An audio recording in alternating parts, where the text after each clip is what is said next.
Greetings Internet and welcome back to a brand new episode of Tax Talk, or shall I say, the Papa's Film Show.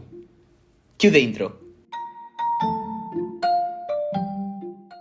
I am Angelos, I'll be your host for today, and welcome. So, the Papa's Films Show. I won't go into very much detail on why I did this, probably in a later episode or something. Today I want to make a special edition on WWDC21 or WWDC21, the Worldwide Developer Conference by Apple. And why I want to do that is because I actually wanted to make a special episode on my YouTube channel, but I'm too tired to actually record and edit and do all that, so I decided to put this on a Tax Talk episode. But then I had some problems with Tax Talk and the company behind them, Spreaker, so I made the Papa's Film Show. That's a little spoiler on what actually happened. Yeah, so let's actually start talking about DubDub. This year's DubDub was the only one that I was super hyped about. Like, I watched the live from Apple's website and I was talking with some friends over on Discord, so you can really see how hyped I was. Normally I just wait a couple of hours and then I watch it on replay, but no, I want to see this live.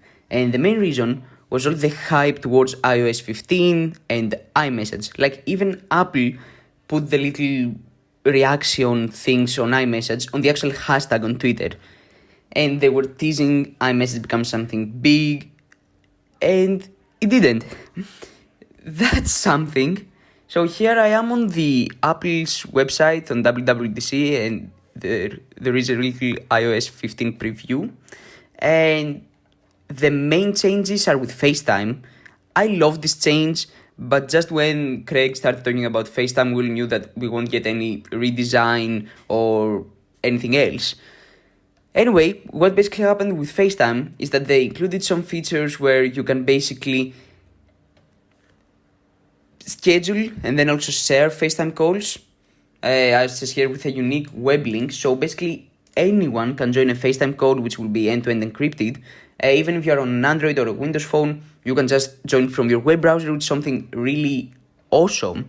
They also introduced SharePlay, which is my favorite feature right now. Basically, if you want to listen to some music on Apple Music, watch a show on Apple TV, or even scroll through TikTok, if you're on a FaceTime call, there is an option to sync and play together with the other persons, people that are there, and that's very interesting, I have to say. I'm not sure how well the actual syncing will be, but I really find that very interesting right now. As it says here, watch together, listen together, share your screen. That's also something new. You couldn't share your screen before, so that is really awesome. Now, the other changes we got: messages and emoji.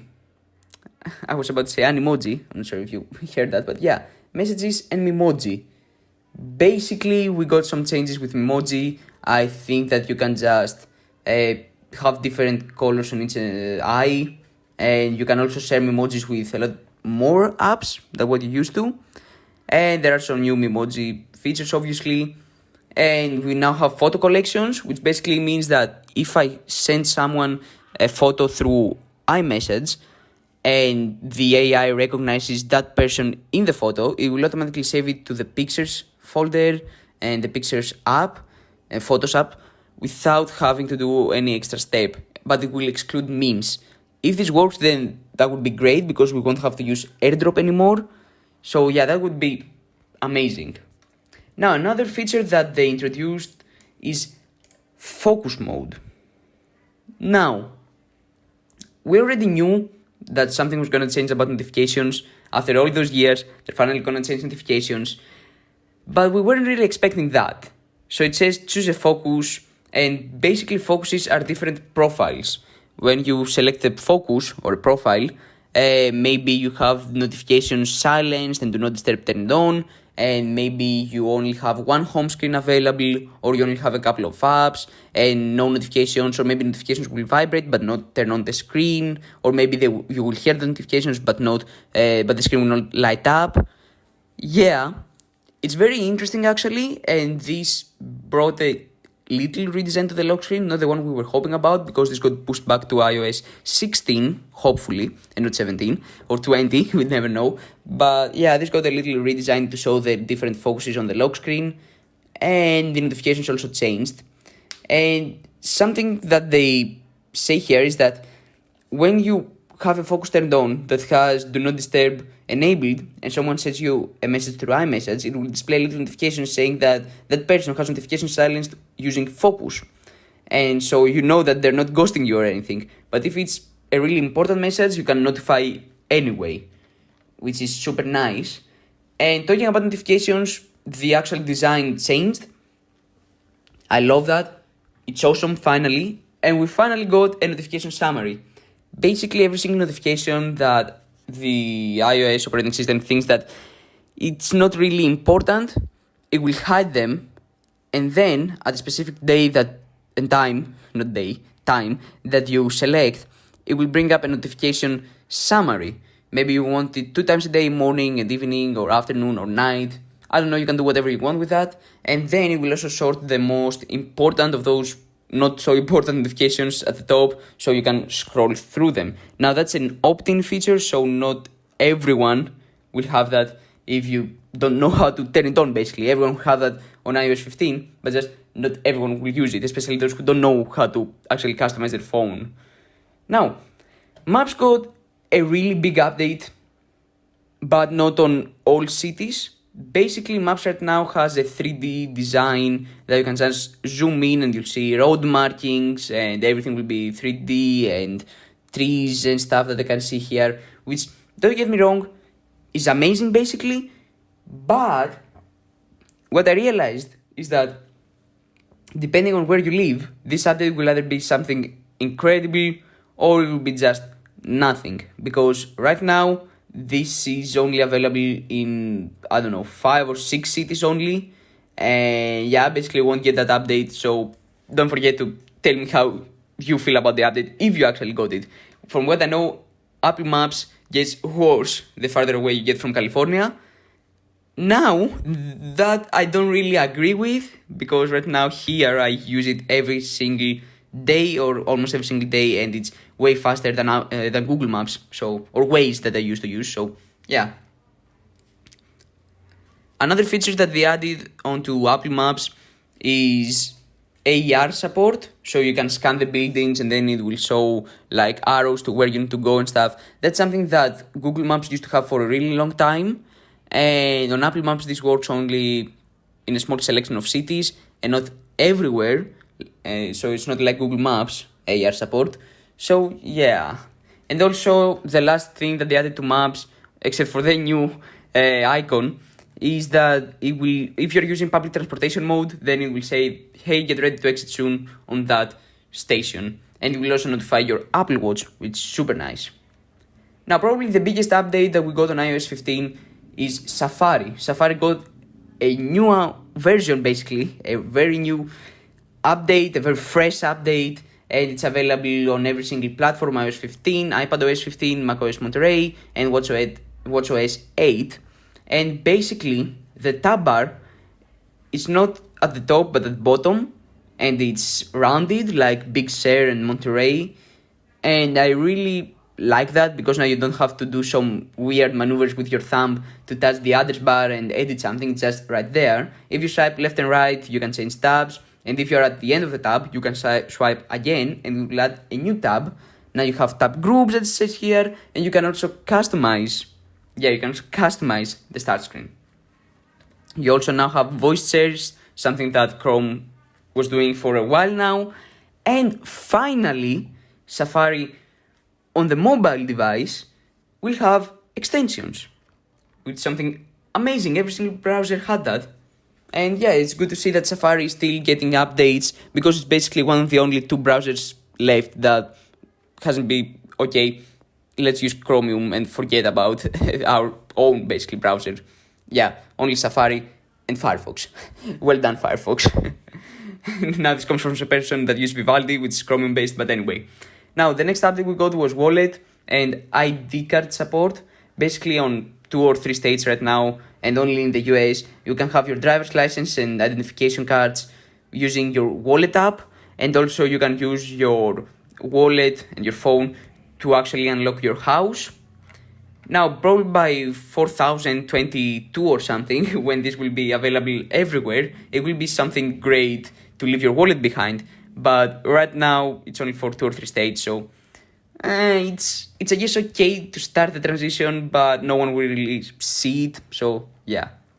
And now, one of the main updates that it had, it's not the main update, it was kind of a small update, but it's still very interesting, and that's live text. Basically, every single photo or screenshot that you already have, or if you want to take a new one, it will basically select all the text, numbers, and objects that are in there, and it will allow you to copy, paste, search, call, and do all that, which is something that Google Lens had. And it's awesome to see that the camera app is getting some Google Lens-like updates. We also have live translation, visual lookup, and I think that that's everything. Also, I'm not the only one who noticed that during the actual presentation of live text, the board behind was saying top secret features for WWDC 2022.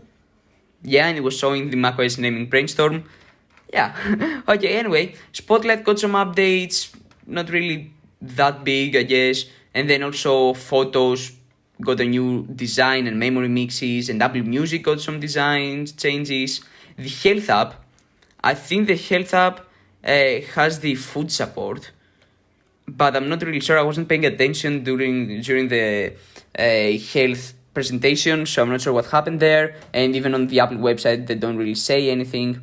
Privacy got some really big updates on the iPhone, and that's amazing. We have privacy reports. And now, finally, Siri can do basically everything with on-device computing power. So you don't have to have Wi-Fi connection or cellular data on in order to use Siri. And that means that Siri will be way, way faster. Now, iCloud Plus was something new. So basically for 99 cents a month, you get 50 gigabytes of cloud space, you get a VPN, NAT blocker, and you can also hide your email. Really awesome. I'm 100% purchasing that for 99 cents a month. That's amazing.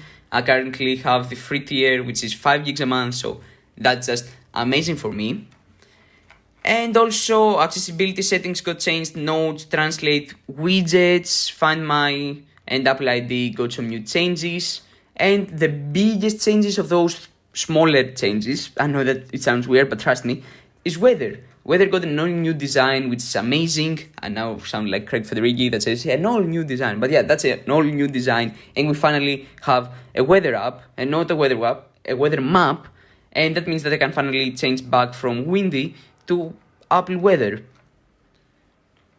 And the devices that are available with iOS 15 are basically every single device that supported iOS 14. So that's the iPod Touch 7th generation, the iPhone SE 1st and 2nd generations, and then anything from the iPhone 6s and up will be supported, including my iPhone 11. And that's basically where iOS 15 ends. Now let's move into iPadOS 15. This year marks either the 4th or 5th year that the iPad has a different operating system. I think iOS 12 started that with iPad OS 12. And everyone was thinking, hey, iPad is now called the Pro device. It has a different operating system. So maybe Apple will start getting all those Pro applications like, how are they called again? I don't really remember.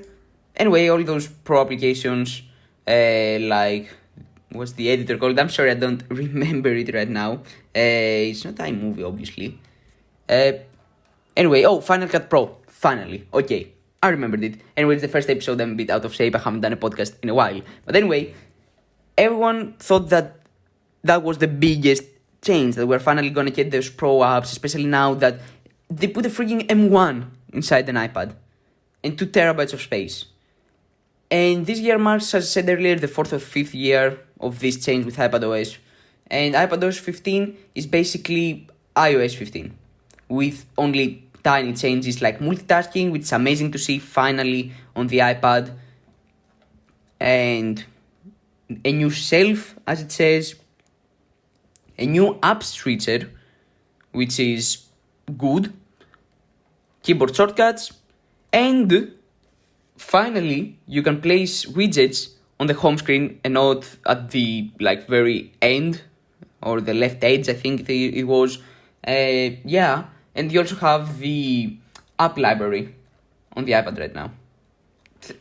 All the other features are shared with Monterey, like quick notes that you can swipe from bottom right, and that's how you can have FaceTime and SharePlay and all those features. They're basically exactly the same. Right now I'm looking at the slideshow that they have right here, and it's exactly the same as iOS 15, but this time on the renders we have an iPad and not an iPhone. So yeah, iPadOS 15 will be compatible with every single device that was released after the iPad Air 2. So that's the iPad Air 3rd, 4th, iPad Mini 4, iPad Mini 5th generation, iPad 5th, 6th, 7th, 8th generation, iPad Pro 9.7 inch, and then all the way up to iPad Pro 12.9 inch 5th generation. Okay, yeah, so iPadOS, the 5th year of it being called iPadOS and not iOS, and still not a lot has changed. What it seems like they're doing is that every single feature that gets released into a new iOS version waits a year and then goes into iPadOS. So that seems like it's something all new, like widgets and app library and all that. I really hope that this will change soon. I think that's the perfect time for Apple to transition. And if the rumors that we heard about putting an M1 into the Pro tier iPhone 13s, or maybe a special iPhone Pro, then I think that's the best time that they do something with iPadOS so that can separate those two devices, like the Mac and the iPad and the iPhone. Because right now, it seems that Apple is selling two kinds of computer laptops, the MacBooks and the iPads. Yeah, that's not very wise of Apple. Anyway, let's move to macOS 12. So, macOS Monterey, macOS 12. What's new? Well, we already knew that nothing was really gonna change. We are not gonna have any big changes because Big Sur was one of the biggest changes in existence of macOS. And yeah, the main changes were all the changes that we got on FaceTime for the iOS version are now on the macOS, which is something really awesome to see. And yeah, that's the same thing here with grid view and portrait mode. Yeah, that's something that I didn't say on the iOS and iPadOS versions because it wasn't on the slideshow actually, is that right now, if you have an iPhone that supports it, you can use FaceTime with portrait mode, so it will blur the background and keep you in focus, which is something that basically every single online meeting application is still doing, even if you don't have a new, basically, phone. But it's good to see Apple is also doing the same. FaceTime links the same, messages exactly the same, Safari is basically the same, the tabs changed a little bit. I think it's better this way, but yeah.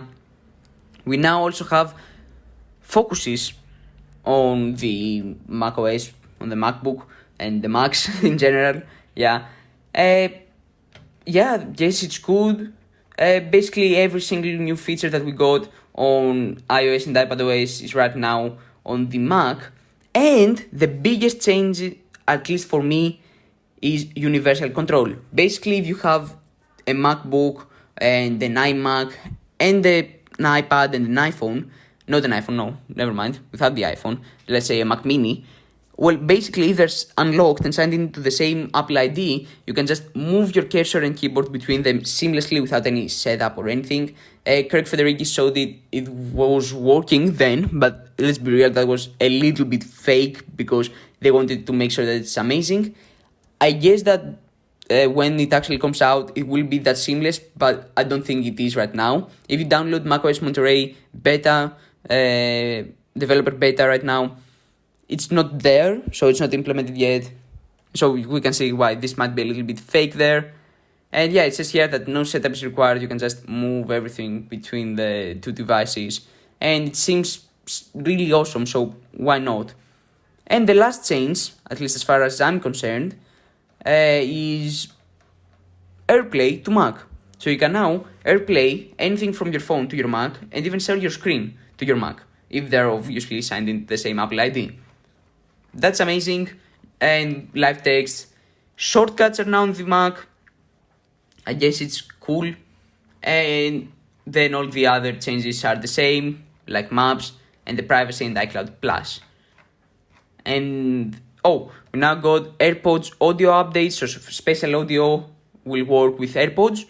Low power mode, that's something that they didn't actually say during the keynote. The Mac now has a low power mode. Yeah, but the iPad doesn't have that, so that's weird. System 1 translation and Apple ID changes.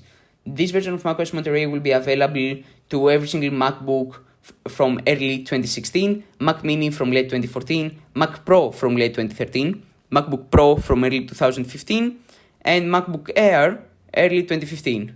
I had to scroll down to reveal the other ones. iMac Pro 2017 and later, and the iMac late 2015 and later. So basically, most of your devices will be able to get that update. And now, let's move to probably the less important update of the keynote, watchOS 8. So, watchOS 8. Probably the less important update. I can see here that we now have portrait mode support for the watch faces, and we now have the option to... No, that's not true. Wait, the site is corrupted. Let me refresh 1 second. Okay, what does it say here? Okay, so we now have the option to preview photos on the Apple Watch. I guess this is really cool. And now we can share those photos through iMessage and email. That's great, I guess. I really like that. Now you can connect with your front door cameras and other stuff in your smart home using your Apple Watch. And now we also have mission control, as it says here. Okay, so basically focuses that we got on iOS, iPadOS, and macOS are called scenes right now on the Apple Watch. And basically we have movie time, reading time, good morning, good night. I'm not sure if you can change them and add more and stuff, but yeah, that seems really interesting. I imagine that you can mark a location as this being a movie theater, and the moment you go near to that location, it switches to that scene, and so maybe the screen dims and notifications are silenced, the screen won't light up, and maybe you just get a tap on your wrist for notifications. We also got the same changes to wallet, with ID and driver's licenses, messages and email.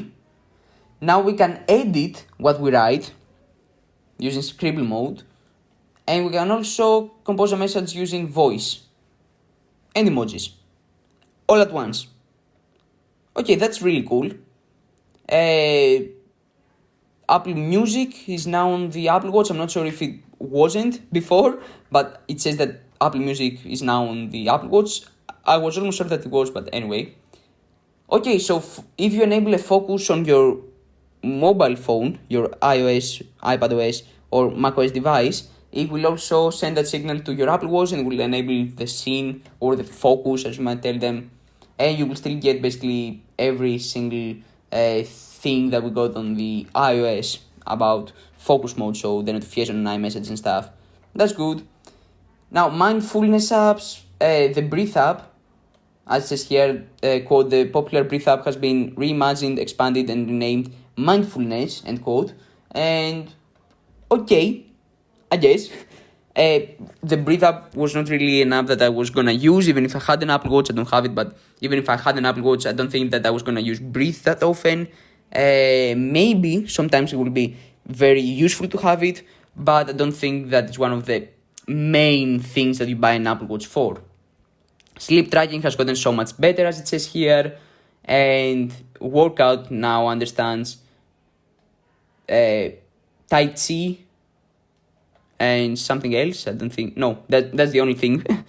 And yeah, new Apple Music Fitness or Apple Fitness Plus or how they called it, and they say the other changes that you can see that they didn't address during the keynote is Lost and Found.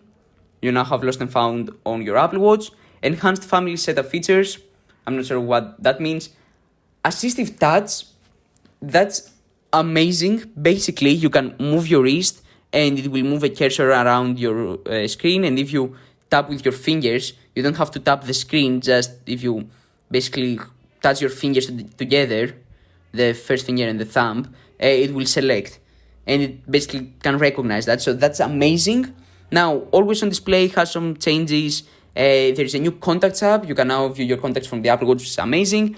Audio controls for headphones and stuff. That's amazing. Stormwatch, the weather app, now supports, as it says here, weather notifications.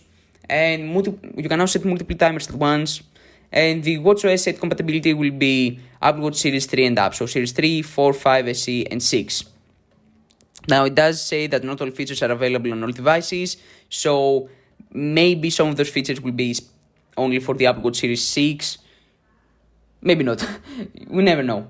And maybe some of them will be only for the Series 7 when it comes out. Because, don't forget, all those new versions will be available this fall. So, maybe. Health app has some updates and... Okay, that was everything WatchOS related. And that was pretty much everything that happened this WWDC. To be honest, I was kind of disappointed because I was super hyped and nothing actually happened. I guess that what actually happened with iMessage was that some of the features may not be ready for the keynote and they decided to push them back, and that's why everything iMessage-wise was left on the keynote, like the animations and stuff. Or maybe they just tricked us and be like, hey, this seems like a cool concept idea, let's have it like that. That's something that might have actually happened on Apple's behalf. So, yeah, we don't really know what happened. We know that the new redesigned lock screen got pushed back. We're not sure when we'll see it. Maybe it's a 15 point something update, but personally I think that's going to be iOS 16 and up that we're going to see this. And yeah, all those new softwares have developer betas available right now. The public betas will be available starting this July. We don't know the exact date. And the official public release will be this fall. Normally, it should be around... Normally, yeah. Wait, I got a notification. Let me silence this. Okay, yeah. Normally, we get those new softwares at around the third week of September with iPhone 13 and the new Apple Watch. So maybe we're gonna see it at around that time. But yeah, one thing that I want to address before I go was that everyone was expecting new MacBook Pro, but WWDC was not always a hardware keynote, a hardware event. I think we've only got hardware 3 times at the WWDC, so I wasn't really expecting that. I know that a lot of people are really disappointed by that, but I'm not. I'm more disappointed about what happened with iOS and iPadOS. But yeah, anyway, that was every single thing that happened during WWDC 2021. I guess I'm gonna see you next year with WWDC 2022, yeah. And yeah, basically, as I said, this will be probably a weekly podcast. I'm not 100% sure if this will actually happen weekly or not, but that's how I'm starting this. Right now that I'm recording this episode, I haven't even told anyone that I'm working on this brand new podcast. The next episode should be the one that I'm explaining why I decided to create the Papa's Film Show.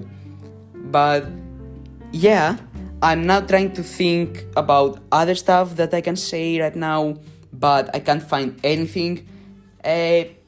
Yeah, so that will be it, and I'll see you in the next one. Have a good one.